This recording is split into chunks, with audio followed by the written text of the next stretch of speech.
Assalamualaikum warahmatullahi wabarakatuh. Perkenalkan, nama saya Feni Andrineka, asal rayon Muhammad Al-Fatih. Kata motivasi saya, kehidupan tidak akan berubah menjadi yang lebih baik jika kita hanya berharap. Harus dilanjutkan dengan semangat berjuang, pantang menyerah, kerja keras, dan punya tujuan yang jelas. Baik, di sini saya akan menyampaikan tugas review materi yang sudah dibahas dan dijelaskan pada SIG ketiga Rayon Muhammad Al-Fatih. Adapun 3 materi yang akan dibahas yaitu 1. Strategi pengembangan dan citra diri Kopri, 2. Hukum Islam di Indonesia, 3. Gender perspektif Islam.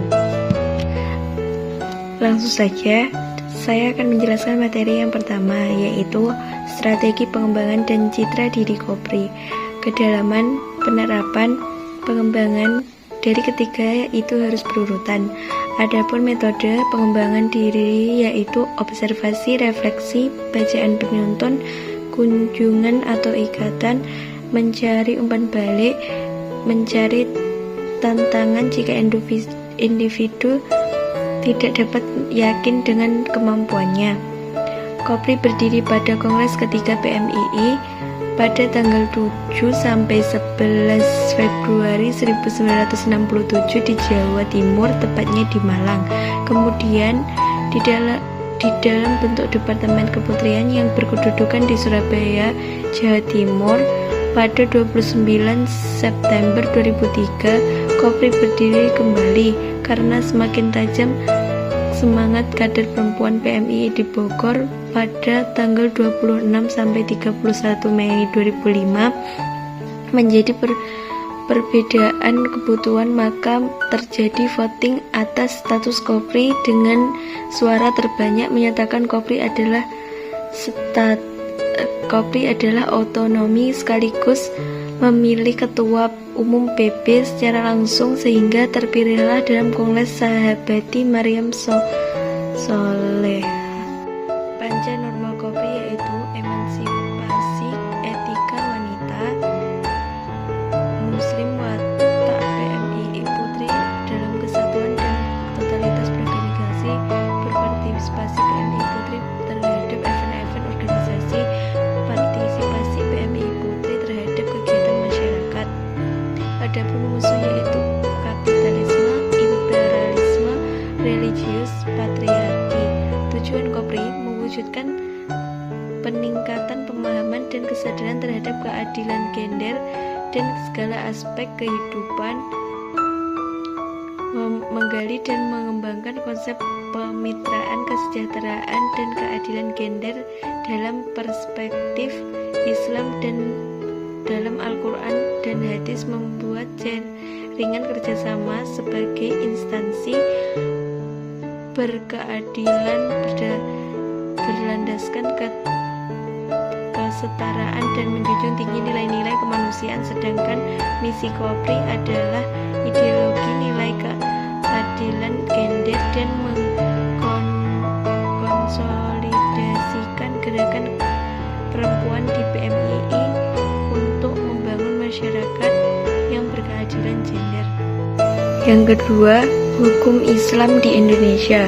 Hukum Islam di Indonesia adalah hukum Islam yang berasal dari 4 sumber, yaitu Al-Quran, Sunnah, Ijma', dan Qiyas.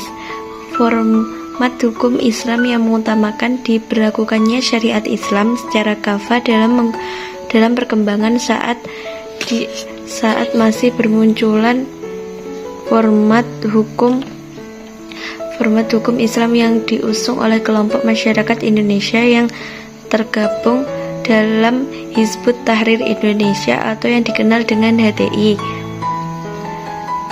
merupakan realitas hukum yang saat ini masih hidup di Indonesia.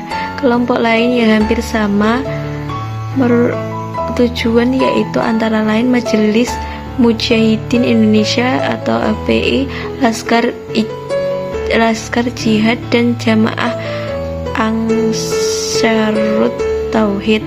Oleh karena itu, format hukum Islam yang mereka tawarkan dapat menjadi bahasan yang sangat penting dan format ulang hukum Indonesia ini pandangan dari kelompok yang menginginkan realisasikannya hukum Islam sesuai dengan apa yang dicantumkan dalam Al-Quran dan hadis. Sesungguhnya tidak dapat dilepaskan dari pandangan Ibnu Taimiyah yang mengungkapkan bahwa ajaran Islam yang terdapat dalam Al-Quran dan hadis seluruhnya adalah syariat Islam.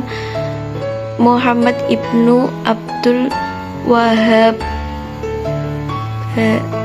meletakkan formalisasi hukum Islam di Saudi Arabia sehingga mampu memberikan pengaruh pada ulama muslim di berbagai penjuru dunia yang pada akhirnya membawa paham ini ke negeri masing-masing. Hasbi Asyiki yang mengatakan perlunya hukum Islam yang cocok dengan kebutuhan umat Islam Indonesia agar tidak menjadi asing bagi masyarakat muslim dan menjadi sesuatu yang atik, sehingga hanya sebatas pajangan apabila hukum Islam menjadi kebutuhan umat dan dapat mewujudkan, maka dapat menjadi penyangga permusuhan hukum nasionalis Indonesia. Hukum Islam dan pengertian ini adalah fikih lokal menjadi ijtihad dan kondisi lingkungan masyarakat setempat dan ditetapkannya oleh lembaga yang berwenang di dalam hukum Islam. Dalam prakteknya akan menjadi perbedaan antara satu negara dengan negara yang lain. Meskipun begitu, ada perbuatan yang tetap harus disepakati bersama dalam hukum Islam. Materi yang ketiga, gender perspektif Islam. Gender merupakan suatu keadaan yang bisa berubah dan bisa dipertukarkan. Adapun bentuk ketidakadilan gender antara lain marginalisasi atau pembatasan, beban ganda, penomorduaan, kekerasan.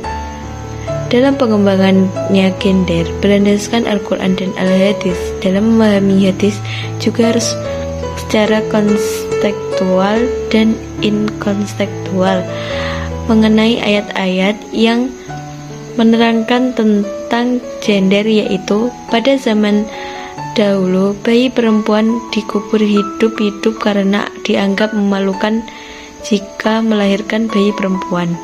Isu kesetaraan gender, yaitu tanggung jawab keluarga penciptaan perempuan. Ibnu Umar menerangkan bahwa dalam hadisnya yang artinya barang siapa yang memiliki seorang anak perempuan lalu ia tidak menyakiti atau mengubur hidup-hidup dan tidak menganiaya serta tidak membedakan dengan laki-laki, maka Allah akan memasukkannya ke dalam surga. Terima kasih. Sekian dari pembacaan review materi dari saya. Ada kurang lebihnya mohon maaf yang sebesar-besarnya. Terima kasih. Wassalamualaikum warahmatullahi wabarakatuh.